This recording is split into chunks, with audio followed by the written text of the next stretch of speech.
The moment you react, you already lost. And the messed up part, the person who disrespected you, they knew that before you even opened your mouth. Think about that for a second. They didn't disrespect you by accident. They tested you on purpose to see what you'd do, and however you responded, that told them everything they needed to know about you. And here's what nobody tells you. Most guys are failing that test every single time. Not because they're weak, but because they were never taught how it actually works.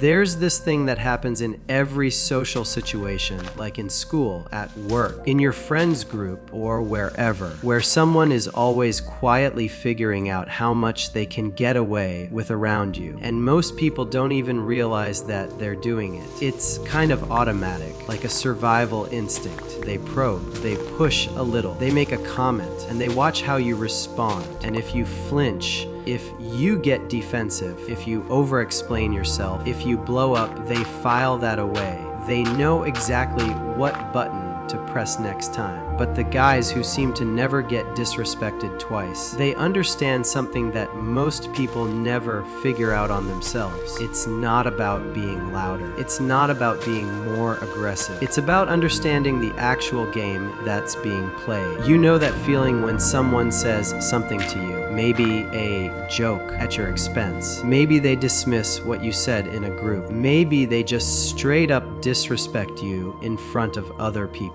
And you feel this heat rising, and your brain is just scrambling for what to say back. And whatever you say in that moment, it never feels right. Either you say nothing and feel like you let it slide, or you snap back and look like you can't control yourself. And either way, they kind of win, which is strange when you think about it, because in your head, you're the one who was wronged. But somehow they still come out ahead. That's not a coincidence. That's the trap. And once you understand that it's a trap, everything changes. Picture this right now. You're in a group. It could be in class, it could be with your friends. It doesn't matter, and someone decides to make a comment about you. Something small, something with a smirk behind it. And everyone's kind of looking at you to see what happens next. And right there in that tiny moment, you're already being tested. Not by the comment, but by what you do after it. If you get loud, you look like you're rattled. If you laugh it off too hard, you look like a pushover. But if you just don't move, if you stay completely unbothered and say something calm and sharp back, or sometimes say nothing at all, suddenly the energy shifts. Now you're the one that holds the power, and that person never tries that again with you. The weird part, bro, is that it's not about what you say. It's the fact that you didn't lose control, because that's what they're actually testing for. But here's the thing most guys completely miss. They think that handling disrespect means having the perfect comeback, and they spend the whole moment panicking and trying to think of something clever to say, when actually that's already the wrong move. Because the second you're scrambling, they can see it. You've already given them what they wanted, which is a reaction, which is a proof that they've got to you. Smart guys who gain respect, they know that the most powerful thing you can do is to simply control your response, not suppress it, not fake it. Actually control it, because emotional control doesn't just look powerful, it is powerful. It tells every person in that room that you cannot be moved, and people don't mess with what they can't move. Think about it like this. In Minecraft, the worst thing you can do when someone's trying to provoke you in a server is to immediately swing back, because now you're flagged. Now you're the problem. But the ones who know how to actually play just don't engage. They let the other person look chaotic while they stay calm. And in that situation, being calm wins every single time. Here's the first thing that changes everything. Stop answering attacks with defense. When someone comes at you with a question or a comment that's designed to put you on the back foot, your instinct is instantly to defend yourself, to explain yourself, or to justify, and that instinct is completely natural, and it's also exactly what they're counting on.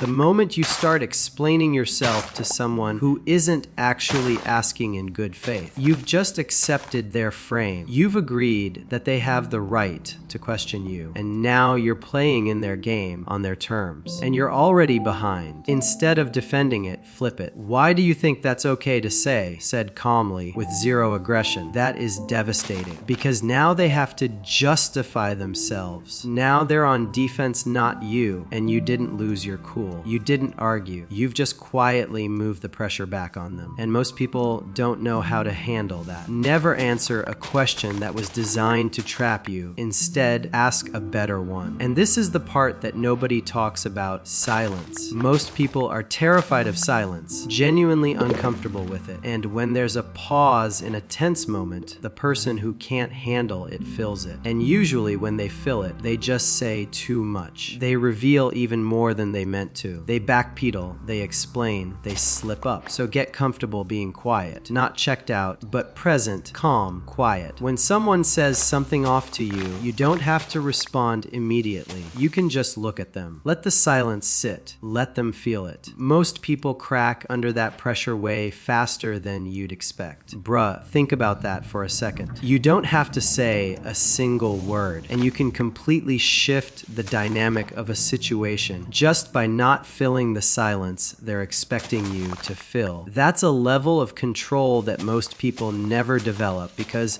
they have never taught themselves how to just be still. Here's where it gets interesting. Most guys give away too much information about what bothers them, about what they care about their plans, about their insecurities. And the more you share, the more you hand people to use against you later. This isn't about being cold. This isn't about not having friends or not trusting people. It's more about being selective, because not everyone asking questions about your life is doing it to support you. Some people collect information to benefit from them. And if you're someone who just openly shares everything, you're just making it extremely easy for the wrong people to know exactly what to say to get under your skin. Keep your real plans private until they're done. Keep what actually hurts you private, not because you're ashamed, but because some information is yours and nobody else needs it. The man who is the hardest to get at is the man who gives away the least about himself. You can't hit a target you can't find. This one's underrated. The way you ask for things tells people exactly how much power you think you have. When you phrase something like a question, like you're asking for permission, you automatically give the other person the option to say no or change the terms. But when you state something calmly and confidently, the whole dynamic is different. You're not asking if it's okay. You're communicating what's happening. And here's the thing, people respond to that differently. Not because confidence is magic, but because certainty is contagious. When you're certain about what you want and you say it without apology, most people don't push back. They just accept it. They mirror your energy. And the rare times they do push back, you're already in a much stronger position because you didn't start from a place of asking for permission. Don't ask. State. And say it like you already know the answer. There's another thing that smart guys do that most people overlook. They're deliberate about their time and energy. They don't feel bad about saying no. They don't over-explain their decisions. They don't keep people around who drain them just to avoid awkwardness. And this matters a lot because the guy who lets everyone and everything take his own time ends up always behind. Always tired. Always reacting to what everyone else needs. While the guys who protect their time, even quietly, even without making a big deal about it, they actually get things done. They stay ahead. Say no without a long explanation. Your no doesn't need a paragraph. You don't owe anyone a detailed breakdown of why you're not available. No is a complete sentence. And the more comfortable you get saying it clean, the more people respect it, and you yourself. Every time you say yes to something that doesn't serve you, you're saying no to something that does. And most people don't realize how much that adds up over time. And look, none of this is about being cold or calculated or fake. It's about understanding that social dynamics are real. The power structures in every group, every friendship, every workplace, they're real. And they're happening whether you're aware of them them or not. The guys who figure this out early don't become manipulative. They just stop being easy targets. They stop handing people the exact tools to use against them. They stop reacting to everything like the outcome of every interaction is life or